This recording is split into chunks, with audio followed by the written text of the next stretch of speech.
O tema da mensagem de hoje é: o favor pode ser multiplicado. Alguns dias nós temos falado a respeito do favor de Deus. O que é o favor de Deus? O favor de Deus nada mais é do que a graça do Senhor. Repita comigo: graça quer dizer favor imerecido, ou seja, não merecemos. Agora, lei quer dizer favor merecido. Olho por olho, dente por dente. Isso é lei. A lei você faz por onde merecer. A graça, independente se você merece ou não, mas se você crê que Cristo já fez, já completou a obra, então nós merecemos. Amém? Imagine você, uma criança preocupada se ela merece que a mãe, no final do ano, ou o pai, dê um presentinho para ela, sendo que eles têm muitas condições. Ela não se preocupa, sabe por quê? Porque ela sabe, ela fica preocupada dizendo assim: meu Deus, o que eu vou pedir desta vez? Está preocupada com preço? Ela não está preocupada se o pai e a mãe têm condição, você vai pagar no cartão, dinheiro, cheque predatado, parcelado, mas ela só tem uma única convicção: eu posso pedir porque eu sou filho, sou amado. Às vezes nós entramos diante de Deus na seguinte concepção, dizendo assim: mas quem sou eu para pedir alguma coisa para o Senhor? Imagine uma criança morrendo de vontade de comer uma bolacha que está no armário, e ela ficar ali triste, chateada, e a mãe falar: filho, o que você tem? Nada, mãe, deixa para lá, não quero te preocupar com nada disso não. Não, filho, fala o que você tem. Essa criança tem 3 anos. Nada, mãe, deixa para lá. Até que ela aperta e fala: eu queria tanto comer uma bolacha. Ela fala: amado, tudo que tem nesse armário é para você comer, você não precisa pedir. Você tem a liberdade de ir pegar. Já que você não alcança, então você pede para a mamãe e a mamãe vai dar. De repente não vai dar na hora do almoço, na hora do jantar, mas é sua. A criança tem essa atitude? Não. Por quê? Porque ela tem liberdade na casa, sim ou não? Não é verdade?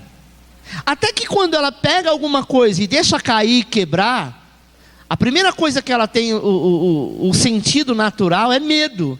Medo do pai, a mãe, o tio, a tia brigar. Mas ninguém vai matar uma criança porque quebrou um copo, um prato, alguma coisa parecida. Às vezes nós temos medo, sabe? Isso é o que nos afasta da graça e do favor de Deus. Chama-se medo. O medo, ele traz algo dentro de nós que nos afaste do Senhor. Sabe o que Adão teve quando ele pecou? Medo. A Bíblia diz que quando ele ouve a voz do Senhor, ele teve medo. Por quê? Porque o Senhor disse assim: aquele que comer do fruto da árvore do bem e do mal, morrerá. Ele falou: pronto. Ele não teve medo da serpente, ele não teve medo do pecado, mas ele teve medo de Deus. Porque ele falou: agora Deus vai vir com tudo e vai me matar. Sabe qual é o nosso maior medo? Medo de morrer e ser condenado. Deixa eu te dizer uma coisa que Deus não quer te condenar, pelo contrário, Ele quer tirar você da condenação e te colocar no lugar de filho, porque foi para isso que Jesus veio e se sacrificou na cruz do Calvário. Amém? Então o tema da mensagem de hoje é: o favor pode ser multiplicado. Acompanhe comigo no quadro 2 Pedro capítulo 1 versículo 2, assim: graça e paz vos sejam multiplicados no pleno conhecimento de Deus e de Jesus, o nosso Senhor. Amados, nós não precisamos nos contentar com o que temos provado. Tem gente que diz assim: não, pastor, o que eu tenho visto, que eu tenho recebido de Deus, já é o bastante, glória a Deus por isso. Você sabe que não é verdade, que você quer um pouco mais. Você sabe que você precisa, talvez nem precise, mas nós temos a tendência natural de querer mais, mas querer dar aquela de bom vizinho. Não, isso aqui está bom. Já vi crente orar dizendo assim: Senhor, eu não quero mansão no céu, eu quero apenas um puxadinho, para mim já está bom. Hipócrita, como disse o Senhor aos fariseus. Isso é hipocrisia. Porque se Ele diz que para você tem mansão, não é porque você está pedindo um puxadinho que Ele vai dar a mansão para outro e um puxadinho para você. Porque se Ele fizer isso, quando chegar lá, você fala: nossa Deus, eu estava brincando. Você não viu que era falsidade minha? Estava tentando dar uma de bacana, uma de legal, mas traz de volta a mansão. Então nós não precisamos viver assim. Há muito favor à nossa disposição. Amém? Basta apenas andarmos aonde? Na luz da sua palavra, na luz da sua graça, como disse o apóstolo Pedro. O apóstolo Pedro, ele fala exatamente isso, para que a graça e a paz sejam multiplicadas. Preste atenção, além da paz, a graça do Senhor vos seja multiplicada. Andar em paz já é uma maravilha. Se ela é multiplicada, então melhorou muito mais.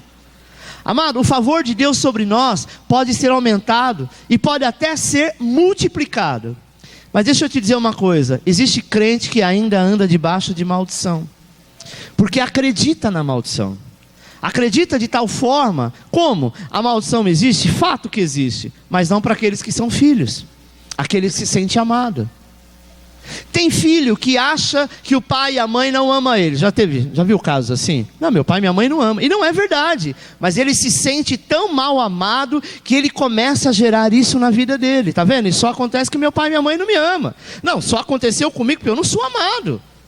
Quantos crentes acham que Deus não te ama? Que Deus olha para você e fala: ah, infeliz, você cometeu aquele pecado de novo, né? E fica se sentindo culpado. E fica com medo de chegar perto de Deus, dizendo assim: como que eu posso chegar diante do Senhor, pedir alguma coisa se eu não sou digno? Deixa eu te dizer uma coisa, nós somos dignos, sabe por quê? Porque Deus, quando olha para você, Ele não vê mais você, mas Ele vê Cristo em você. E Cristo cumpriu toda a lei e foi justificado, então por isso que você é justo.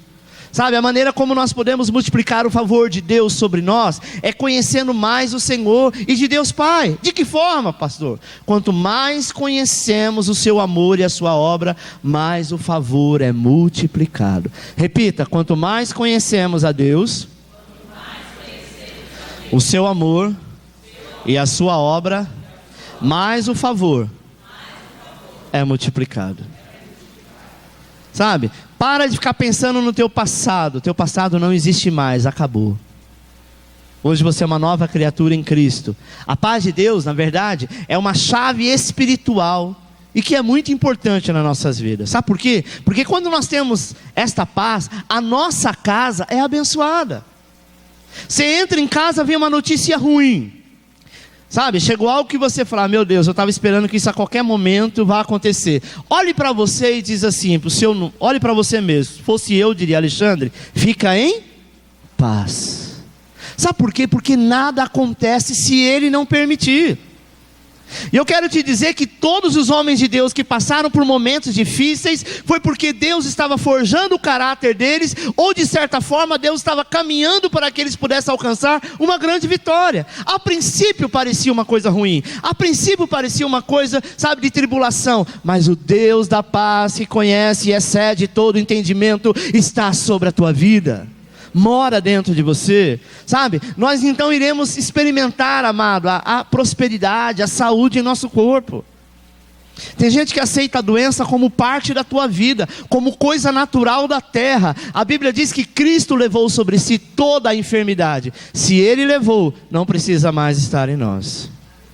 A palavra de Deus nos ensina que a enfermidade, se não for para a morte, nós não precisamos aceitá-la. É claro, se você tiver que morrer daquela doença, todo mundo vai ter que morrer de alguma coisa, não é verdade? Você ora a Deus dizendo: Senhor, se essa doença não for para a minha morte, então, em nome de Jesus, vai embora. Não aceito, eu não sou obrigado a ficar sofrendo por alguma coisa, ainda que eu cometi. Pastor Aloysio conta que teve uma mulher que se converteu na igreja dele e que fumou 50 anos. E o médico disse que ela estava com câncer devido ao cigarro de 50 anos que ela tinha fumado. E quando ela falou para o pastor, falou: pastor, eu estou triste, mas eu até entendo, afinal de contas, né? Eu fumei 50 anos. Meu pulmão está todo preto. Com consequência disso, eu tive muitos problemas respiratórios e agora gerou esse câncer. Mas fazer o quê, né? A vontade de Deus. O pastor Aloysio olhou para ela e falou assim: irmã, você já aceitou Jesus? Sim. Já desceu as águas do batismo? Sim. Então, portanto, você é uma nova criatura? Sim. Se você é uma nova criatura, e a Bíblia diz que quando nós aceitamos o Senhor Jesus de todo o nosso coração, as coisas velhas se passaram e eis que tudo se fez novo. Eu quero te dizer, se a irmã crê, seu pulmão é um novo pulmão, você não tem doença nenhuma. Ela disse, é assim? Ele falou, porque não diz que Deus esqueceu do teu passado? Apagou o teu passado? Ah, mas eu fiz por onde? Isso é lei, nós estamos na graça. A lei diz olho por olho, dente por dente. Você fez, você vai colher. Mas a graça diz, independente se você plantou ou não, você vai colher, mas vai colher a bênção, a graça e a misericórdia do Senhor. E na ceia ele disse assim, pegue do pão, coma do pão, porque o pão representa o corpo, e o corpo de Cristo revela em nós a cura. E ela foi curada, irmãos. Uma semana depois saiu o resultado, o médico disse, eu não sei o que aconteceu, mas seu pulmão de 50 anos que está fumando, que a senhora fumava, está limpinho, não tem enfermidade nenhuma. Sabe por quê? Porque ela simplesmente tomou posse de uma palavra. Porque se ele disse, eu levo sobre mim todo o pecado, todo o jugo, toda a condenação, toda a maldição, por que eu tenho que aceitar, irmão? É a mesma coisa, alguém disse assim, olha, você deve isso. Outra pessoa chega e diz, tira da minha mão esse fardo. Diz assim, não deve mais nada não, já está pago. O que eu vou falar? Obrigado por ter pagado. Eu posso andar e ninguém mais me condenar, porque alguém pagou, eu merecia. Não, mas ele quis, ele me amou. A Bíblia diz que ele me amou de tal maneira, que enviou o teu único filho, para que pudesse morrer naquela cruz, para que eu e você pudesse andar de cabeça erguida. Para de andar de cabeça baixa, para de ser frustrado, sabe? A palavra de Deus diz que o favor e a paz nos são multiplicados em pleno conhecimento de Deus Pai e do Senhor Jesus, que é o nosso Senhor. E quando nós andamos assim, amado, começa a multiplicar em nós a paz e a graça. Você precisa ser agente de graça, você precisa ser agente de paz. É o favor de Deus que está sobre a tua vida. Não é, sabe, fazendo mais, orando mais, contribuindo mais, sendo mais isso ou mais aquilo, que o favor vai vir. O favor vai vir porque você é filho. Pastor, e por que você diz que tem pessoas que são cristãos, que andam debaixo de maldição? Porque eles não aceitam o favor de Deus. Eles acham, não, imagina, eu fiz, eu tenho que pagar. Eu aprontei agora, eu vou ter o cajado, estou esperando, pode mandar, Senhor. Pode mandar que eu estou preparado. Sabe aquele filho que faz uma coisa errada e fica ali num canto falando, pronto, a qualquer momento eu vou levar uma vassourada. A qualquer momento a panela vai voar de água fervendo, porque eu mereço, que minha mãe disse que ela ia fazer isso, e fica esperando a maldição. Quando não acontece nada, ele abre um olho e diz, ué, o que aconteceu? Por que eu não apanhei? Porque o pai e a mãe viu que aquilo lá não era motivo. É na mente dele, é o diabo que diz na mente dele, agora você vai sofrer. Agora você vai pagar, agora vai ser um alto preço. Aí a pessoa ouve aquilo dentro dela e diz assim, é verdade, eu pequei, então por conta de eu ter pecado, eu vou ter que, colher isso. Deixa eu dizer uma coisa, isso é mentira do diabo, porque o seu pecado o Senhor não lembra mais. Amém?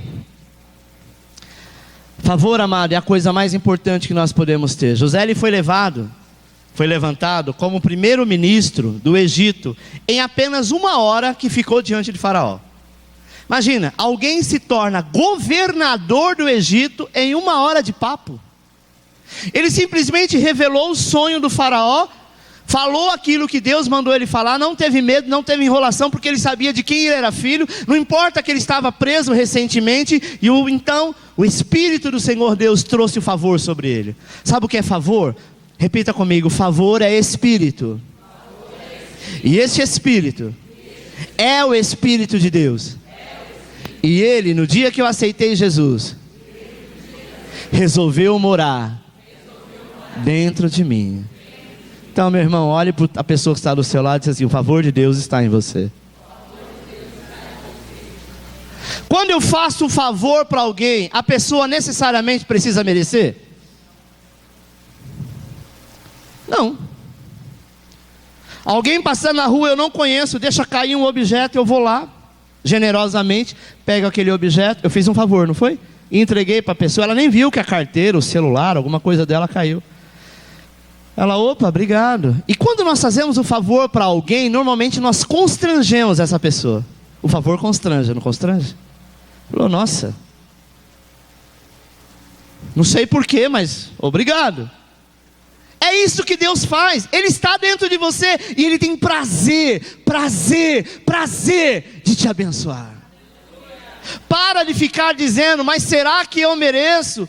Sabe por que José foi levantado como governador do Egito? Porque ele tinha um favor de Deus, ele estava debaixo do favor, e ele pôde ser governador do Egito. Eu quero falar também sobre Esther. A Escritura diz, amado, que ela achou favor diante do rei, por isso que ela foi levantada como a rainha de toda a Pérsia. Sabe, quando você está debaixo do favor, você realiza em 1 hora o que muitos poderiam realizar em anos de trabalho.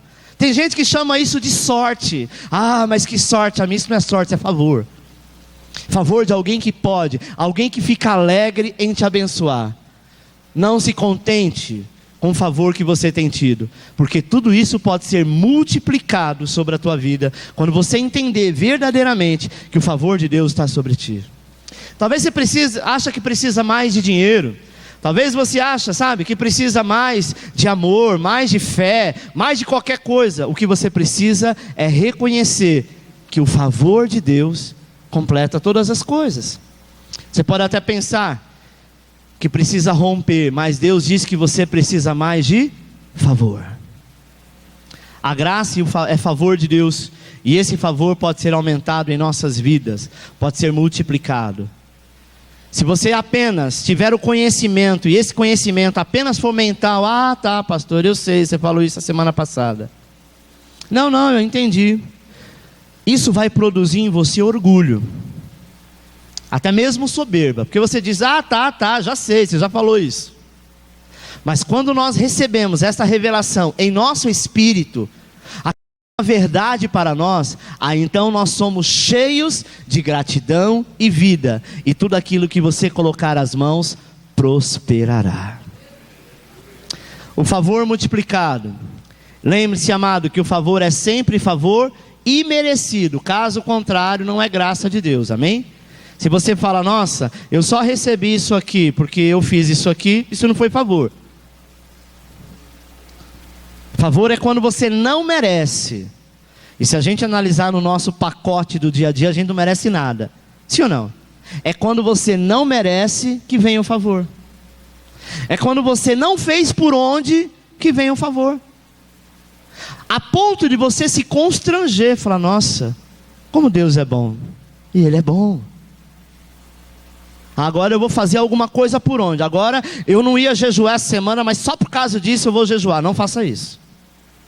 Porque você vai querer pagar uma coisa que alguém fez em favor. Como assim, pastor? Alguém com muito amor e carinho resolve te comprar um presente. Fala, hoje não é dia das mães, do pai, do amigo, do marido, do filho, aniversário, nada, mas eu quero te dar esse presente. Gosto muito de você. Aí você fala, tá bom, peraí, quanto que é? Pega o cheque lá, deixa eu pagar para ele. A pessoa se ofende, não se ofende? Fala, eu não vim te vender isso daqui. Alô? Eu estou te dando. Isso é prova do meu amor. De alguma forma eu quero te abençoar. Não, mas eu não aceito isso não. Eu acho que tudo tem que ter preço. Tudo tem que ser pago. Dá vontade de pegar o presente e falar, você não merece nada. Fica aí sem nada que eu vou dar para outro que merece. É assim que Deus faz. Sabe por quê? Porque nós achamos que nós devemos pagar de alguma forma. Amado, saiba receber. Tem gente que não sabe receber um elogio. Tem gente que quando recebe um elogio fala, imagina. Não, mas você está bonito. Não, essa calça é velha, tem uns 2 anos. Não, mas esse sapato é bonito. Não. Ô irmão, recebe. Se você não sabe receber um elogio, como é que você vai receber a graça? Que é algo que você não pode contar. Pastor, mas eu pequei ontem, eu andei em pecado, tem 2 anos que eu não tomo santa ceia, eu venho para a igreja, mas eu fico com medo de alguém, Deus usar alguém para falar comigo e apontar meu pecado, ou de repente alguém cair endemoniado, e se eu for orar, o diabo falar do meu passado. Deixa eu te dizer uma coisa, você não precisa ter medo de nada. A história do filho pródigo diz que quando ele voltou para a casa do pai, o pai não fez entrevista com ele dizendo, o que você fez de errado? Mas o pai fez festa, dizendo, a partir de hoje, meu filho que estava morto, agora reviveu. Sabe, irmãos, uma coisa que nós devemos aprender, é viver debaixo do favor de Deus. Chega de lei, a vida inteira nós aprendemos lei. Faça a tua parte que eu te ajudarei. Essa é a verdade que nós devemos estar firmados, que é o favor de Deus. Sabe? O problema acontece quando somos distraídos por verdades bíblicas, mas que não são verdades atuais. Eu vou falar sobre algumas verdades agora, do que eram verdades para cada tempo. Preste atenção no que eu vou te dizer. Existem verdades para cada tempo. Pedro diz que ele estava sempre pronto para lembrar os irmãos da verdade atual, para que nela sejamos confirmados. Olha o que diz 2 Pedro 1,12: pelo que não deixarei de exortar-vos sempre acerca dessas coisas, ainda que bem a sabeis e estejais confirmado na presente verdade. O que é a presente verdade que Pedro aqui se refere? É a verdade atual, ou seja, é a nova aliança. Essa é a única verdade. Então, pastor, porque nós estamos na graça, na nova aliança, nós devemos esquecer a velha aliança? Devemos esquecer o Velho Testamento? Sim e não. Sim, no sentido de lei, nós não estamos mais na lei. E não, porque o Velho Testamento sempre aponta para o Novo, aponta a Cristo. E em cada dispensação, amado, nós sabemos que existe uma verdade atual para aquele tempo. Sabe? Quando o homem foi criado e colocado no jardim do Éden, havia uma verdade para aquele momento atual. Aquele tempo existia uma verdade, uma situação para aquele momento. Olha o que diz Gênesis 2,16: de toda árvore do jardim comerá livremente, mas da árvore do conhecimento do bem e do mal não comerás, porque no dia em que dela comeres, certamente morrerás. Preste atenção, nós sabemos que Adão caiu, e por causa da queda dele, houve uma consequência, uma verdade para aquela época. Aí então veio a doença, veio a miséria, veio a destruição, veio a morte, veio o envelhecimento, porque eles não envelheciam. Olha que coisa legal. Eles viviam debaixo da graça, mas resolveram pecar. Muitas pessoas acham: opa, agora estou na graça, Deus esqueceu do meu pecado, Ele já não vai me condenar mais por isso, e não é por causa disso que eu vou perder a salvação. Fato, mas deixa eu te dizer uma coisa: o pecado te traz maldição. Amém? O pecado te faz você voltar para a lei. O pecado faz você se afastar do Senhor. E se você se afasta de Deus, você se afasta do favor, você se afasta do merecimento. Começa a vir o medo, começa a vir a condenação. Você volta a ser o que era antes. Todas essas coisas, amados, são inimigos de Deus. Deus então ele libera a profecia de que a semente da mulher viria e faria o quê? Iria esmagar a cabeça da serpente. Nós sabemos que mulher não tem semente, sim o homem. Sim ou não? A semente que gera o filho é do homem. A mulher é o órgão que vai multiplicar isso, né, que vai fazer todo o processo. Mas isso mostra então, amado, que o Messias nasceria da virgem. Porque como que a mulher teria semente? Isso prova que essa semente veio do Pai, que era o Todo-Poderoso, e que Maria, como mulher, como ser humano, é que daria essa semente, e a semente era Cristo. Os séculos se passaram, chegamos então a Moisés, com o povo de Israel, diante do Monte Sinai. Olha que interessante, Êxodo 19:8, e o povo disse a Moisés: tudo o que o Senhor falou e nos ordenou, nós faremos. Deixa esse texto, vamos ler todo junto? O povo diz a Moisés: tudo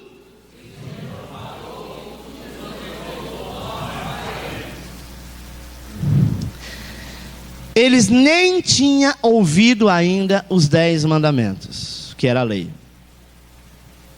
A partir desse momento, amado, Deus diz a Moisés para ninguém se aproximar do monte, e até o animal que tocasse naquele monte seria morto.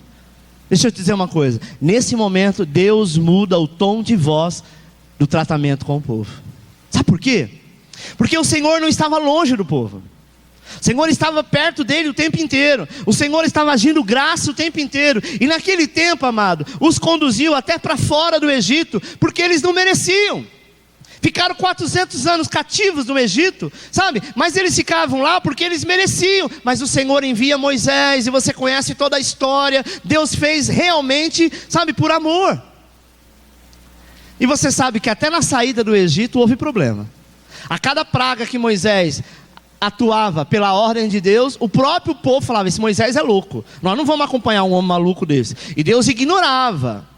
Eles cometiam um pecado com Moisés contra o Senhor, até no momento em que ia fazer a travessia do mar, eles começaram a dizer: será que não tinha cemitério lá no Egito, para o Senhor nos matar aqui no meio do deserto? Será que essa é a vingança do Senhor? Em nenhum momento aquele povo entendeu a graça, em nenhum momento aquele povo entendeu que eles não mereciam, e que Deus estava abençoando. Aí o que eles fazem? Eles olham para o Senhor e dizem assim: pode mandar que a gente cumpre. Ou seja, o Senhor manda, a gente cumpre, e a resposta vem.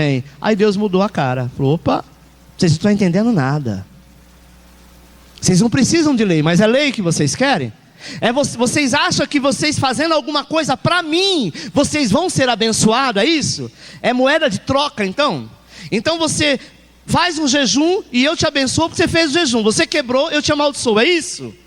E aí então Deus traz a lei, porque a lei era a verdade para aquele tempo. Amém, irmãos? A Bíblia diz, amado, que durante o dia ele era a nuvem, à noite a coluna de fogo guiando a nação. Em nenhum momento o Senhor lhe tinha dito para não se aproximar. Agora, porém, aconteceu algo lá no Monte Sinai. Diante da soberba do povo, de pensar que poderia cumprir os mandamentos do Senhor na sua força própria ou na sua justiça própria, diante da justiça própria, eles demonstravam que Deus então resolve entregar para eles a lei. Isso acontece no nosso país, em qualquer lugar do mundo. Deve passar por aqui a 60 por hora. Aí o pessoal começa a não passar. Aí diz: quem passar por aqui a 66 será multado, porque isso agora é lei. Então a lei, ela é para quê? Para condenar. A lei é para punir. A lei é para humilhar. É isso que a palavra de Deus diz, que a lei nada mais fazia do que matava as pessoas, porque era lei. O que eles falaram para Moisés diante da mulher adúltera? A lei de Moisés disse que uma mulher que fosse pega em ato de adultério seria apedrejada em praça, e todo mundo tinha que estar assistindo, porque era lei, sabe? E a lei tem essa função de castigar. É força própria, justiça própria. E com isso, amado, eles demonstravam. Então Deus resolve dar a lei para demonstrar-lhe a sua condição pecaminosa. No momento em que a lei é dada, ela se torna a verdade atual para aquele tempo. Era a verdade presente naqueles dias. A verdade de não comer da árvore da vida, do conhecimento do bem e do mal, agora já era antiga. Agora tinha uma nova verdade. Qual era a nova verdade? A lei. Essa era a verdade atual. Amém? A lei foi dada por Moisés mais ou menos 1500 anos atrás, antes de Cristo. A graça veio 1500 anos depois, por meio de quem? De Cristo. Então, 1500 anos, por meio de Cristo, vem a graça. E a graça então passa a ser a verdade presente. O que Jesus disse: eis que vos dou uma nova aliança. Eis que faço agora um novo testamento. Eu fiz 10 testamentos. Qual que vai prevalecer? Não é o último? O último não cancela todos os outros? Então Jesus é a graça. Olha o que diz Hebreus capítulo 8, versículo 7. Porque se aquela primeira fora irrepreensível, nunca se teria buscado lugar para a segunda. Porque se repreendendo-os, lhe diz: eis que virão dias, diz o Senhor, em que com a casa de Israel e com a casa de Judá estabelecerei uma nova aliança. No segundo, não segundo a aliança que fiz com seus pais, no dia em que os tomei pela mão, para os tirar da terra do Egito. Como não permaneceram naquela minha aliança, eu para eles, diz o Senhor, porque esta é a aliança que depois daqueles dias farei com a casa de Israel, diz o Senhor. Porém as minhas leis no seu entendimento e em seu coração a escreverei, e eu lhes serei por Deus, e eles me serão por povo. E não ensinará a cada um o seu próximo, nem cada um ao seu irmão, dizendo: conhece o Senhor, porque todos me conhecerão, desde o menor até o maior. Mas serei misericordioso para com suas iniquidades, e de seus pecados e de suas prevaricações não me lembrarei mais. Ou seja, aquela velha aliança passou. Aquela verdade passou. Tem crente hoje que ainda continua na verdade da lei. Sabe, irmãos? Pastor Aloysio, esse final de semana na conferência, ele tem uma gráfica, né? E ele falou que recentemente pediram para imprimir um livro de uma determinada denominação, que não convém dizer, um livro de 400 páginas. E nessas 400 páginas era dizendo para o povo o que eles não podiam fazer, o que não podiam comer, o que não podiam vestir, que cor de roupa, cabelo, comida, enfim. E ele falou que na hora ele pegou aquele livro para dar uma folheada e falou: meu Deus, como estão na lei? O Senhor aboliu tudo isso, mas eles ainda estão dizendo: não faça isso. É igual aquela mãe que sai de casa, deixa na geladeira, né? 7 horas da manhã, acordar, vai no banheiro, escova o dente. 7h15, coloca o leite para esquentar com Toddy, 2 colheres apenas, não mais do que isso. Terceiro item, apenas meio pão porque você está gordo. Depois tira todo o lixo, lava o quintal, recolhe o xixi do cachorro e o cocô. Sabe, chegar no final do dia, ele está cansado de cumprir toda aquela lei. E se ele esquecer a mãe fala: você esqueceu de tirar o lixo. Da próxima vez, mais uma semana de castigo.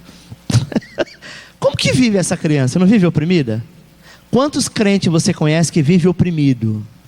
Dizendo: olha, hoje foi bem, mas amanhã não sei não, o cajado vai descer. Está sempre com medo, está sempre na lei. O próprio Deus disse que a velha aliança tinha defeito, irmãos. E Deus achou defeito no sistema perfeito, sabe por quê? Para provar que o seu povo era imperfeito. Agora Deus então faz uma aliança, e Ele mesmo diz que cumpriria todas as cláusulas desta aliança. De que forma? De não há menção de condições impostas ao seu povo. Ele diz que vai escrever as leis no nosso coração. O que é isso? Eu sei o que é certo e o que é errado. Eu não preciso fazer como Jó, que por justiça própria fazia sacrifício porque vai que os seus filhos pecassem. Então ele já tinha feito a oferta. Vai que de repente eles pecam contra Deus, então Deus não pode falar nada, porque eu já dei a minha oferta, então Deus tem que calar a boca. Senhor, se meu filho pecar daqui 1 mês, eu já estou dando a oferta daqui 1 mês. Eu já estou fazendo um sacrifício de sangue daqui 1 mês, porque vai que ele peca. Se ele não pecar, fica aí de caixinha. Mas vai que ele peca, então o Senhor não pode fazer nada. Isso é justiça própria. Sabe, irmãos? É chegar para o seu pai hoje e falar: pai, hoje eu tenho 50 anos, ganhei na loteria, faz a conta de todo o gasto que eu te dei que eu quero te pagar. Você vai ofender ele. Se você disser: eu ganhei na loteria, eu quero te abençoar porque eu nunca pude te ajudar, ele vai aceitar. Mas querer pagar o que ele fez, que a sua mãe fez, noite sem dormir, situação difícil, isso é uma ofensa, irmãos. E nós às vezes queremos fazer isso para Deus. Alguém um dia disse assim: pastor, eu não vou poder continuar mais o jejum. Eu falei: por quê? Porque sem querer, faltando 1 hora para terminar o jejum, eu comi uma banana. Eu falei: e que eu quebrei o jejum. Eu falei: quem disse que você quebrou o jejum? Deus não está ligado. Fala assim: falta 1 minuto. Ah, tomara que ele quebra, que eu quero já descer o cajado nele, nesse irresponsável desgraçado. Irmãos, que Deus que nós servimos? Um dinossauro? Rex? Nós servimos a um Deus que independente, Deus sabe quando é do teu coração e quando não é. Poxa, foi sem querer. Agora por causa disso, tudo que você fez caiu por terra. Isso é lei. A lei era assim: você cumpriu uma vida inteira. O dia que você errava uma lei ou não cumpria uma, você já era condenado de todos. Então ninguém cumpria a lei. A lei Deus criou justamente para homem nenhum cumprir. Porque se eles cumprissem, eles iam chegar naquele dia e dizer assim: eu não preciso aceitar Jesus, eu cumpri a lei, eu fiz a meta, eu cumpri aquilo que eu queria, como aconteceu com o jovem rico. Ele disse assim: eu cumpro a lei, eu sou dizimista, eu faço isso, eu faço aquilo, por isso que eu devo te seguir. Jesus sabia que o coração dele estava o dinheiro, e ele disse: então dê tudo que você tem aos pobres, e eu te darei um tesouro no céu. O que ele fez? Virou as costas e foi embora. Ele não conhecia que tesouro é esse. Ele poderia talvez ter algumas casas, alguns carros, alguns boi, mas o que é isso diante do céu? O tesouro do céu. Que a Bíblia diz que a rua da Nova Jerusalém é de ouro. Os portões são de pedras preciosas. Os muros é todo cravado de jaspe. Ele diz: dá as suas coisas terrenas, porque eu vou te dar algo muito maior e que será eterno. Mas ele não quis. Sabe por quê? Porque ele praticava de justiça própria. Ele diz: eu faço, então o Senhor tem que aceitar. Deixa eu te dizer uma coisa, irmãos. Quanto mais você acha que você não merece, mais Deus disse: esse é merecedor. Lembra da mensagem que eu falei da lepra? Aquele que tinha uma lepra atrás da orelha, bem pequenininha, ninguém via, era leproso, era imundo. Aquele que tinha no braço, na cabeça, em algum lugar, é leproso. Por quê? Porque tem gente que fala: não, você está falando que eu sou leproso só porque eu tenho uma feridinha aqui atrás? Se eu colocar um pano na cabeça, ninguém vê. Isso é justiça própria, é querer cobrir o seu próprio defeito. Mas a Bíblia diz: se todo o seu corpo for leproso, então você é limpo. Sabe por quê? Porque se você então, amado, dizer o seguinte, que isso aqui vale mais do que isso aqui, sabe, seu corpo vale muito mais do que só aquela pintinha. Nós temos costume disso, de orar ao Senhor dizendo: Senhor, perdoa todos os meus pecados. Mas dentro de você dizer: mas até que eu não sou tão ruim não, Joaquim é mais ruim que eu, peca mais do que eu. Nossa, ele peca demais, eu não sei por que ele tem favor de Deus e eu não. Eu já acordo dizendo: ó, se eu pecar hoje, me perdoa, porque vai que eu esqueço antes de dormir, pedir perdão. Isso é justiça própria. Pastor, então quer dizer que eu não preciso fazer isso? Não é isso que eu estou dizendo.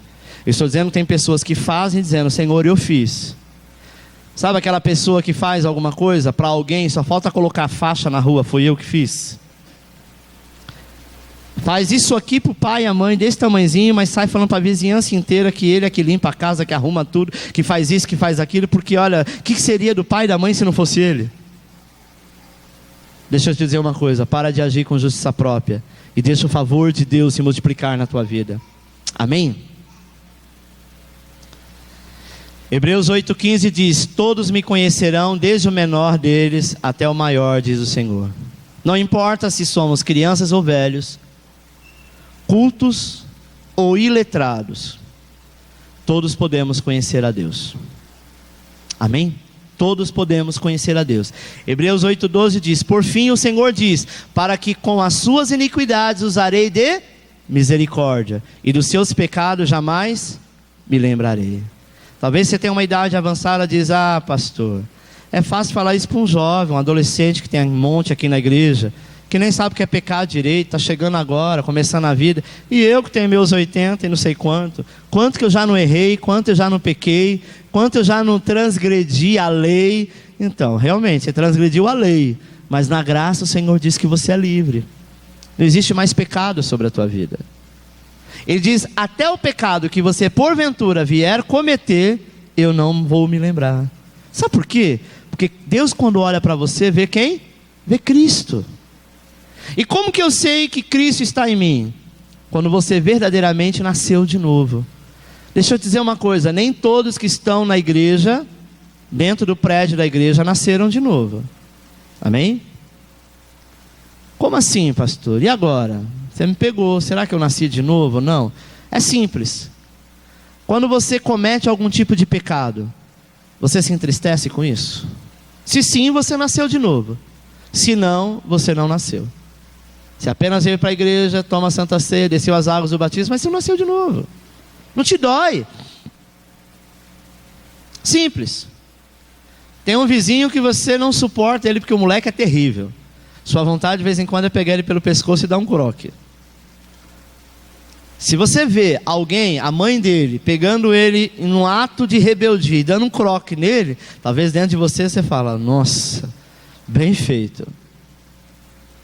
Olha a diferença. Mas o teu filho fez algo semelhante ou pior, e você precisou corrigi-lo, e você deu uma surra no teu filho. Por amar os nossos filhos, a gente, quando bate nele, a gente apanha junto, não apanha? Essa é a diferença. Você está entendendo?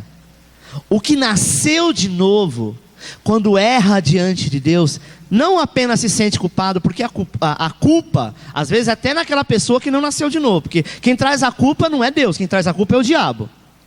Mas quando você fala, Senhor, eu errei de novo, sabe?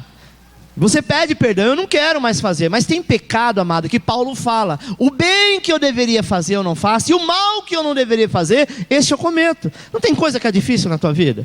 De repente na área de um é sexual, na área do outro é financeira, na área do outro é, sei lá, familiar, é mentira, é sei lá o que. Cada um tem uma tentação, e é essa tentação que o diabo vai lutar. É essa tentação que ele vai lutar, que ele vai dizer para você que você é impuro, que você não merece, que você não é digno, e aí você vai dizer: é verdade. Deixa eu te dizer uma coisa, diga para ele: eu sou filho, eu não devo cometer esse tipo de pecado, mas eu nasci de novo, então nenhuma condenação há para aquele que está em Cristo Jesus. Amém? Essa é a cláusula, amado, que torna possível as outras. Sabe, debaixo da lei, o Senhor disse que visitaria a iniquidade dos pais dos filhos, que até a terceira e a quarta geração, mas agora Ele está pronto para dizer que os nossos pecados Ele não se lembrará mais. Presta atenção que na lei, no livro da lei, diz o seguinte: eu lembrarei dos seus pecados até a terceira e quarta geração. Seria avô, bisavô, tataravô. Quatro deve ser pentavô, deve ser alguma coisa assim, né? Presta atenção, irmãos. Mas na graça ele diz o seguinte: eu não me lembrarei nem dos seus pecados, nem dos pecados dos seus filhos. Às vezes o teu filho não está na igreja. Às vezes a tua família, o teu marido, a tua esposa não está na igreja. E você fica preocupado: ah, mas ele vai ser condenado. Presta atenção, amado. Se um dia ele veio para a igreja, aceitou Jesus, a marca do Senhor está nele. Em qualquer momento Deus resgata ele de volta, porque é filho. Amém? É claro que vai ter uns que vão se perderem, não tem jeito. Mas creia que você está debaixo do favor de Deus, e que Deus vai alcançar toda a tua casa, toda a sua família. Sabe por quê? Porque enquanto Deus lembra, Ele julga, não é verdade? Mas a Bíblia diz que não há mais lembrança de nenhum dos nossos pecados, então não há julgamento. Não tem como ter julgamento. Isso significa que não há mais condenação sobre nós, e nem sobre os nossos filhos e netos. Pelo contrário. Qual é a nova aliança de hoje? A nova aliança é que hoje você não tem que fazer mais nada, coisa alguma, mas apenas crer que você é justo e que você viverá pela fé. Amém? Porque muitos não conseguem crer. A lei foi escrita em nossos corações. Eu não preciso mais ficar lendo a lei, ela já está dentro de mim. Eu sei o que é certo e o que é errado. Mas de uma coisa eu sei: que servindo ao Senhor, Deus tem muito mais a fazer. Por que muitos não conseguem crer que Deus é o seu Deus em meio à necessidade? Porque pensam que não podem conhecer o Senhor. Tudo isso é porque creem que o Senhor esqueceu dele, mas na verdade o Senhor disse que não esqueceu de você, Ele esqueceu do seu passado, consequentemente do seu pecado. Amém? Quantos lembram daquela mensagem que foi ministrado aqui, que Deus não leva em conta o tempo em que nós não servíamos a Ele? Deixa eu te dizer uma coisa: aquilo que você faz que não engrandece o nome do Senhor, esse tempo na tua vida é perdido. No dia do julgamento para o reino, esse tempo não é contado. Aquela pessoa que está na igreja meia boca, ele simplesmente vem para a igreja para agradar pai e mãe, mas diante de Deus não está acontecendo nada. Deixa eu te dizer uma coisa: não agrade pai e mãe, não agrade marido e mulher, não agrade filho, não agrade patrão, não agrade ninguém, agrade a Deus. Porque essas pessoas, o máximo que elas podem dizer para você é muito obrigado, e amanhã pode te condenar, porque essa é a tendência do ser humano. Mas o que nós fazemos para Deus, isso fica registrado, e jamais Ele nos condenará por isso. Mesmo que venhamos errar, Ele está sempre pronto para estender as mãos e trazer de volta. Amém? Infelizmente, amados, muitos crentes ainda vivem debaixo de condenação, acreditando que o seu pecado sempre está presente diante de Deus. Conheço pessoas que vai chegar em dezembro, na última ceia do ano, e vai continuar falando de pecado que ele cometeu desde o primeiro dia do ano. Senhor, sabe aquele pecado? Nossa, eu não deveria ter feito. Mas Senhor, hoje é a última ceia do ano, em nome de Jesus me perdoa. O Senhor olha para ele e fala: que pecado? Qual? Não sei o que você está falando. Estou entendendo. Sabe quando um filho deu muito trabalho para os pais? E chega um certo dia, sei lá, algum aniversário, alguma coisa, ele quebrantado, olha para o pai, para a mãe e fala: me perdoe tudo que eu fiz de errado. O pai e a mãe falam: ô filho, sabe de nada. Eu te amo tanto, que mesmo se você fizesse tudo de novo, meu amor por você não ia acabar. E a Bíblia diz que o amor de Deus é superior a qualquer amor de mãe, que é considerado o amor mais top que tem, mais profundo. O amor de Deus é superior a tudo, não importa o que você fez. Pastor, mas eu estou aqui na ceia, será que eu posso tomar ceia porque eu errei? Meu irmão, você está no lugar certo. A ceia é para a comunhão dos santos, é para a unidade, sabe? A ceia é como se fosse, não, desculpa a expressão que eu vou usar, é como se fosse um almoço de Natal, é para a família. Não importa se você for um bom menino, importa se você não tiver naquele dia, todos vão sentir a sua falta. Ainda que alguns vão dizer: cadê o rebelde? Mas ele tinha que estar aqui, porque faz parte da família. Ceia é você estar junto com o corpo, dizendo assim: meu irmão, ainda que eu fiz algo para você, me perdoe. Para nós, um para o outro, nós podemos fazer isso. Mas diante de Deus, amado, é em vão. Por quê? Porque Ele já te perdoou. Ele disse: eu te trouxe aqui hoje na minha casa para ceiar comigo, porque eu te amo, porque eu quero estar com você. Esta é a última ceia do ano 2016. A gente não sabe o que vai acontecer em 2017, mas enquanto vida tiver, nós queremos estar juntos. Amém? Porção dobrada. Que hora que é? Eu estou sem relógio.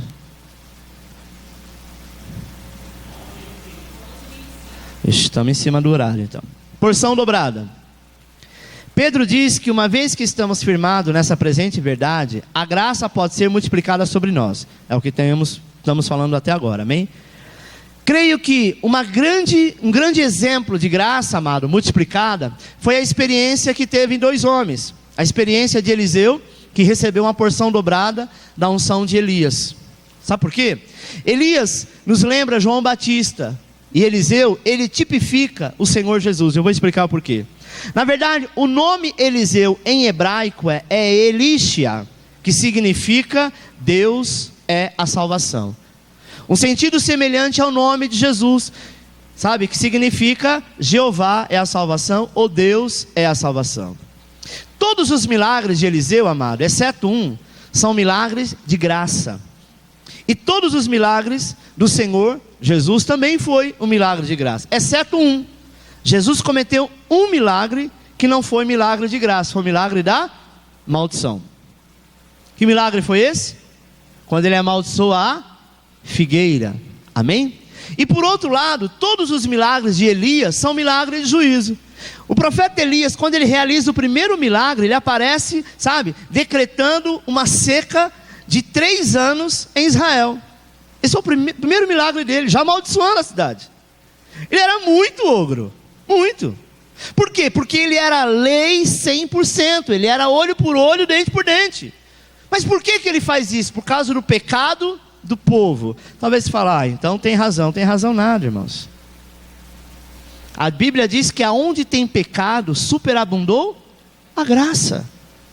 Talvez você fale assim: mas eu tenho olhado para o Brasil, um país de tanta idolatria, o país do carnaval, o país agora do funk, o país que estão tentando aprovar a ideologia de gênero, um país que tem feito tanta coisa errada, mas um país que a graça do Senhor tem sido derramada. Às vezes nós achamos e vimos algumas profecias dizendo que Deus vai vir, sabe? Eu vi uma recentemente mandada pelo WhatsApp. Não me manda isso não, pelo amor de Deus. Olha, a irmã disse que o shopping de Diadema vai explodir. Meu Deus, eu fico imaginando tantos anos para Diadema ter um shopping. E Deus vai invocar com o único shopping que tem em Diadema? Meu Deus. Sabe, umas coisas que não tem nada a ver. E diz que, olha, manda dizer para o povo que não é o anjo que vai vir, não é Jesus que vai vir, mas é o próprio Deus que vai sair do trono para destruir o shopping. Oh, meu Deus. Complicado isso, irmãos.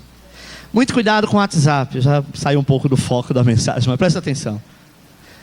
Esse negócio, sequestrar essa criança, por favor, compartilhe, não faça isso. Pode ser verdade como pode ser mentira. Lembra da história da mulher que foi morta lá no Guarujá? Porque acharam que ela era feiticeira, que roubava crianças. Uma mentira que alguém colocou. É muito simples, eu posso pegar a imagem do Alexandre, a foto dele e falar assim: procurado, estrupador, pega a criança, e postar no WhatsApp para os meus amigos. Os meus amigos vão postar para os amigos dele. De repente o Alexandre, coitado, na rua, porque eu briguei com ele, e às vezes acontece isso. Isso, problema de marido e mulher, acontece isso. Sabe? É a vingança hoje, a vingança virtual. Alexandre na rua, alguém vai e lixa ele, não sabe nem porque está sendo lixado. Então, irmão, muito cuidado com isso. São informações que não procedem. É a mesma coisa o crente, ele quer multiplicar, sabe, uma coisa que não é verdade. Tem gente pregando um evangelho mentiroso. Um evangelho que Deus castiga, que Deus mata, que Deus aleja, que Deus coloca em cima de uma cama, sabe, que Deus faz isso e aquilo. E, meu Deus, eu não quero esse Deus. Não quero. Pastor Aloysio disse que recentemente, a última vez que ele foi para Israel, um rabino chegou para ele e disse assim: escuta, eu não entendo isso, porque algumas igrejas estão vindo do Brasil para cá, apóstolos e todos os seus discípulos querendo ser circuncidados. E o próprio rabino disse: para que vocês são livres? Para que vocês querem lei? Para que vocês estão retrocedendo? E o cara nem é crente, nem é cristão, ele conhece a lei. Nós que estamos, nunca conseguimos cumprir, vocês acham que vocês vão cumprir? Sabe por quê, irmãos? Porque são pessoas que andam por justiça própria, e isso vai enfurecer o coração de Deus, como ele fez com a lei. Ele trouxe a lei porque o povo diz: então manda que a gente faz, manda que eu obedeço. A gente obedece porque ama,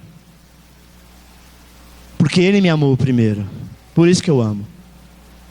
Pastor, com isso não vai fazer eu pecar? Não, porque quem ama não peca, irmãos. E se pecar, vai ficar tão constrangido que vai dizer: Senhor, me ajuda, eu não quero pecar mais. Não é verdade? Você sabe que uma pessoa te ama tanto, você tem prazer em deixar ela triste? Não. Você pode até se entristecer, mas você quer ver ela bem, porque você ama. Sim ou não? Então nós precisamos entender o tamanho do amor de Deus por nós. Deus não quer te condenar, te julgar, sabe, te fazer nada disso. Preste atenção que Eliseu, ele tipifica a graça do Senhor, porque assim como João Batista precedeu, sabe, o Senhor, antes de Elias, a Bíblia diz que antes de Eliseu veio Elias, antes de Jesus veio João Batista. Quem era João Batista? Não era um homem de cabelo comprido, que se vestia com pele de animal, de camelo, que comia gafanhoto e mel silvestre, totalmente radical. Um homem tão doce, que dizia: raça de víbora. Olha como ele tratava o povo. Em vez de chamar irmãos, ele chamava eles de raça de víbora. Se vocês não se converter, vai vir o juízo. João Batista era a pura lei. E depois de João Batista veio quem? Jesus, que era a graça pura. Assim era Eliseu. Eliseu era a lei. E depois de Eliseu veio, de Elias veio Eliseu. A Bíblia diz, amado, que Elias, ele completou em toda a sua obra, ele realizou 7 milagres. A porção dobrada que veio sobre Eliseu, Eliseu realizou 14 milagres. Sabe o que é isso? Isso quer dizer que quando a porção dobrada é para os nossos dias. Então deixa eu te dizer uma coisa: seja o multiplicador do favor de Deus. Como que eu faço isso? Sendo generoso. As pessoas acham que generosidade é ser otário. Ah, aquele lá é otário, ele ajuda todo mundo. Aquele lá as pessoas estão prejudicando ele, ele está dando sorriso e estendendo a mão. Isso não é otário, chama-se generosidade. E só quem é generoso é quem tem o Espírito de Deus. Amém, irmãos? Eu conheço católicos que são muito mais generosos do que crente. Muito mais. Espíritas, muito mais generosos do que muitos cristãos. Isso não vem ao caso, não é essa generosidade que traz salvação. Mas nós deveríamos olhar para isso. Saber que você é próspero, que você é bom, que você é salvo, sabe, que você é amado de Deus. Então, retribua isso com generosidade. Uma pessoa fechada, mal amada, tem gente que não dá um sorriso, sabe, é totalmente fechado. Você olha aquela pessoa, você entende que ela é o quê? É infeliz. Sim ou não? Eu vejo uma pessoa que não sorri, está sempre de cara fechada. Eu entendo, né, como mero humano mortal, essa pessoa ou não está bem, ou está doente, ou é infeliz. Mas se ela é filho do Todo-Poderoso, o mínimo que ela deveria ser é grato. e na sua gratidão ser generoso. Não é verdade? Jesus, ele fala de uma generosidade que muitas pessoas não entendem. Ele diz: se você tomou um tapa de um lado da face, dê o outro. Então a pessoa se satisfaz te esbofeteando, deixa ela feliz, seja generoso. Ele não fala no sentido físico, que às vezes nós recebemos um tapa de alguém que dói muito mais do que uma mão na cara. Sim ou não? Palavra, situação, seja generoso. Ao invés de você se levantar e agredir, sabe? O seu amor vai constrangê-la.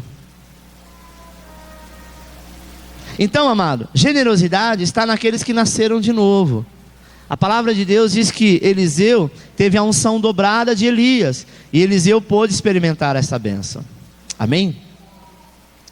Segundo Reis 2:8 diz: então Elias tomou o seu manto, enrolou-os, feriu as águas, os quais se dividiram para os dois lados, e passaram ambos em seco. Havendo eles passado, Elias disse a Eliseu: pede-me o que queres que eu te faça, antes que seja tomado de ti. Disse Eliseu: peço-te que me toque por herança, porção dobrada do teu espírito. O pedido de Eliseu, amado, foi para receber a porção dobrada do que? De Elias? Do espírito que estava em Elias. É possível ter a porção dobrada do espírito? Sim. Por quê? Porque o Espírito Santo, uma vez que nós aceitamos Jesus, já está em nós. Sabe qual é a porção dobrada? Quando você vive aquilo que o Espírito fala para você. Tem gente que tem o Espírito, mas é como se não tivesse. Já viu pessoas, essa expressão, nossa, fulano tem um espírito de porco. Quem já ouviu isso?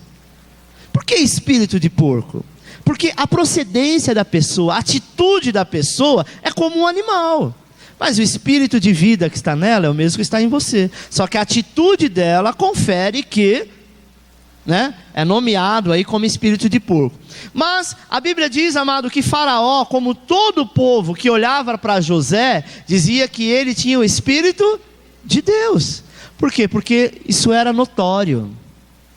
Sabe? Ele era uma pessoa que realmente expressava a generosidade, a paz, o amor de Deus. Mesmo preso, ele foi preso e Deus, no favor de Deus, até na prisão foi com ele. Imagine, irmãos, José foi acusado de estupro de uma das mulheres mais importantes, que era a esposa de Potifar. Um escravo naquela época, ele tinha duas tendências: ou cortavam fora, ou cortava a cabeça. Nem ia preso, morria, porque ele era escravo. Pelo contrário, ele foi preso, não cortaram nada dele, e ainda colocaram ele numa prisão onde só tinha magnata. Você acha que esse pessoal aí, sabe, da Lava Jato está sendo preso, eles estão numa cela comum? Não. Tem uns que tem prisão domiciliar. O cara mora numa mansão. Qualquer pobre gostaria de ser preso no lugar dele, dizendo: vai, eu fico no teu lugar, morando na mansão. Sabe, aonde José estava preso, era onde tinha só funcionários da realeza. E a unção de Deus, o favor de Deus era tão grande, que o próprio carcereiro entrega a chave na mão de José. Toma conta de tudo aí. Sabe, irmãos? Na verdade, Deus estava guardando José, para no momento certo colocar ele como governador do Egito. Deixa eu te dizer uma coisa: mesmo que a adversidade chegue na tua casa, nos teus filhos, na tua família, entenda, Deus está guardando ele, mesmo naquela situação difícil, mas Ele vai colocar essa pessoa, porque você é filho debaixo do favor de Deus. Pastor, mas meu filho não merece, ele nem crente é. Pois é, você é uma mulher sábia, um homem sábio, então você vai edificar a tua casa. Não abra a boca para amaldiçoar, dizendo: agora Deus vai corrigir, agora Deus vai matar, agora Deus vai alejar, porque o aleijado nem sempre ele vai aceitar Jesus, mas Deus vai tratar no tempo certo. Sabe, o pedido de Eliseu foi para receber, amado, e a Bíblia diz que ele recebeu. Por quê? Porque ele desejou. Olha o que diz 2 Reis 2:10, já estou terminando. E disse: coisa difícil pediste, e se me vires quando for tomado de ti, assim te fará, porém se não, não se fará. E sucedeu que indo eles, andando e falando, e eis que um carro de fogo com cavalos de fogo o separou um do outro, e Elias subiu ao céu num redemoinho. O que vendo, Eliseu clamou: meu pai, carro de Israel e seus cavaleiros. E nunca mais o viu, e pegando as suas vestes, rasgou em duas partes. A primeira condição de Elias foi que Eliseu o visse. Amém? Se me vires quando for tomado de ti, assim se fará. Tudo é uma questão de ver a Deus, de ver a Cristo. Se os nossos olhos, amados, se abrem, então nós podemos ver e receber a bênção do Senhor. Podemos ver a Cristo, o Cristo glorificado. E receber esta unção, sabe, são coisas que andam juntas. Eu preciso ver Cristo em mim, eu preciso ver Cristo em você, ainda que você não vê. Mas eu preciso, sabe, multiplicar essa porção que foi dada a mim, a porção da graça. A maioria das pessoas pregam um evangelho de lei, de condenação. Olha, você não fez por onde, então você não vai receber. Você desviou, você foi para tua casa, fumou um cigarro de maconha, ou cheirou cocaína, sabe? Nem sei se é cheirar, mas enfim. Ou você faz qualquer coisa do tipo, você vai ser punido por isso. A punição já vem naturalmente. Nós não somos agente de punição, de juízo, mas nós somos agente de graça. Amém, meu irmão? É isso que nós precisamos ver. Ver Cristo glorificado e receber então a unção, que são coisas que andam realmente junto. Eliseu, quando ele viu Elias subindo, ele disse: meu pai. Em hebraico ele gritou: Abba, Abba. Deixa eu te dizer uma coisa, Jesus nunca chamou Deus de Deus. Ele sempre chamou Deus de Abba, de pai. Não há nenhuma outra expressão na Bíblia. A única vez que ele chamou Deus de Deus foi na cruz do Calvário, quando ele disse: Elohim, Elohim, lama sabachthani. Deus meu, por que me desamparaste? Ele foi desamparado porque o pecado estava sobre ele, para que eu e você tivesse a condição e a eleição direto do trono para chamá-lo de pai. É tanto quando ele ensina a orar, né? Senhor, então nos ensina uma oração. Ele diz: então quando orares ao vosso Pai, diz assim: Deus nosso que está no céu. É assim que ele orou? Ele disse Pai. É tanto que ele foi repreendido pelos fariseus, que disseram: ah, mas você chama Deus de Pai? Ele também é nosso Pai. O que ele responde para ele? O vosso pai é o diabo. Por quê? Porque só pode chamar Deus de Pai aquele que é filho. E aquele que é filho faz a vontade do Pai, sim ou não? A vontade do pai é: eu queria ir aqui, mas meu pai mandou ir para cá, eu vou para cá. Eu queria ir para lá, mas ele é meu pai, ele mandou vir para cá. Eu não queria, mas ele mandou, eu venho. Isso é obediência. E os fariseus não eram obedientes. Gálatas 4:6 diz assim: e porque vós sois filhos, enviou Deus ao nosso coração o Espírito de seu Filho, que clama: Abba, Pai. O nome do nosso Senhor Jesus, que veio nos revelar, é Pai. Diga: esta é a verdade atual. Amém, amado? Quando nós clamamos Abba, Pai, quando você diz Pai, o Espírito te enche de fé e de amor, sabe? Tendo colocado como herdeiro, somente como herdeiro nós podemos entrar na posse da promessa. Foi isso que o Senhor disse em Jeremias 3:19. Perdemos as mais formosas heranças quando não o reconhecemos como, de novo, perdemos a mais formosa herança quando não o reconhecemos como.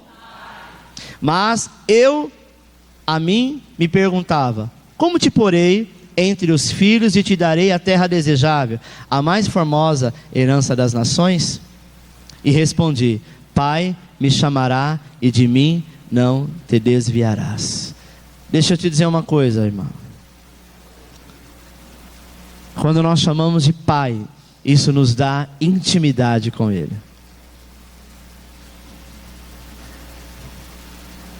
Eu, quando ouvi essa palavra, eu não sei se na carne ou no espírito, eu disse: meu Deus, toda vez que eu oro, eu começo chamando Deus de soberano. Não que seja errado, mas nós temos que aprender a chamá-lo mais de Pai, porque senão fica muito formal, sabe? Excelentíssimo, altíssimo, amantíssimo Deus, fica uma coisa muito formal, sendo que nós podemos ir direto a Ele dizendo: Pai. Eu, quando ouço esse nome Pai, é diferente do que alguém me chamar de pastor, de Alexandre. Quem é pai aqui sabe disso. Eu me recordo quando meus filhos eram pequenos, a última, a Giovana, e saía com a minha esposa em algum lugar, qualquer voz de criança que eu ouvia, parecia a voz dela. Então, recentemente agora, lá em Goiânia, né? Eu ouvi pai, eu comecei a olhar, minha filha não está aqui, por que eu estou olhando para trás? Aí eu falei para minha esposa, nossa, tive uma sensação que a Giovana está aqui, né? Por quê? Porque a gente está ligado, a gente não esquece, é filho. E quando você chama Deus de pai, sabe, você alegra o coração dele. Porque uma vida inteira você chamou outros de pai. Imagine eu, uma vida inteira eu chamei o fulano, o ciclano, o caboclo, não sei das quantas, de pai. Nunca chamei Deus de pai. Sempre chamei Deus de Deus. E Deus é Deus para todo mundo. Mas para aquele que é íntimo, Ele é pai.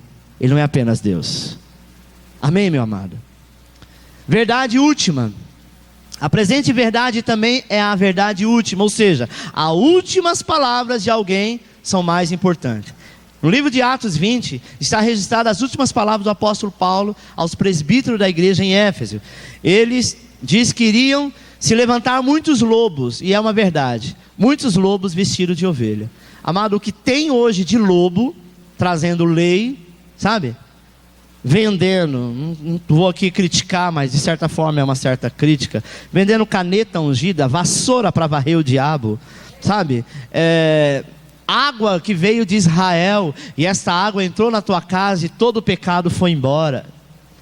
Totalmente destruído, disturpado o evangelho. Um evangelho que você precisa pagar para receber. O evangelho que você precisa fazer, senão você não recebe. Um evangelho, amado, de condenação. Um evangelho que você leva uma flor para dentro de casa, então toda a maldição da casa entra na flor, aí você leva a flor para a igreja. Para que Cristo foi para a cruz se uma flor resolve tudo?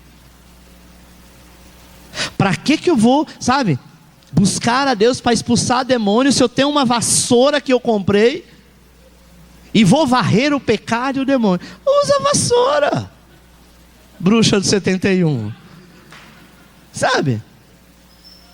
Então são os lobos que o próprio Paulo disse, haveria em novos tempos esses lobos que viriam distorcer, ensinar um ensino que não é verdade. Atos 20, 28 diz, olhai pois por vós e por todo o rebanho sobre que o Espírito Santo vos constituiu bispo, para apacentar a igreja de Deus, que ele resgatou com o seu próprio sangue. Por isso, porque eu sei isto, que depois da minha partida, Paulo falando, entrarão no meio de vós lobos cruéis, que não pouparão o rebanho, e que entre vós mesmos se levantarão homens que falarão coisas perversas, para atraírem os discípulos após si. Portanto vigiai, lembrai-vos que durante 3 anos não cessei noite e dia de admoestar com lágrimas a cada um de vós. Agora pois, irmãos, encomendo-vos a Deus e a palavra de sua graça, a Ele que é poderoso para vos edificar e dar herança entre todos os santificados. Sabe, imagine Paulo 3 anos orando dia e noite, copiosamente, sabendo desta revelação. Este homem era um homem muito especial, muito generoso, intercedendo, explicando, 3 anos falando a mesma coisa. Hoje a gente prega uma palavra, tem crente que fala, nossa, pastor vai falar sobre isso de novo. Paulo pregou 3 anos sobre os lobos que viriam após a sua partida, dizendo, eles vão trazer um evangelho diferente, eles vão mudar o evangelho, eles vão apagar a graça e vão trazer a lei de volta, mascarada com o nome de Cristo. Não aceita isso, porque não há condenação alguma para aqueles que estão em Cristo Jesus, sabe? Muitos dizem que essa é a palavra de Deus, palavra da lei, dizendo que é a palavra da graça. Deixa eu te dizer uma coisa, amado, a nossa herança é algo tão maravilhoso e tão extraordinário que você não tem noção. O que Deus tem preparado para mim e para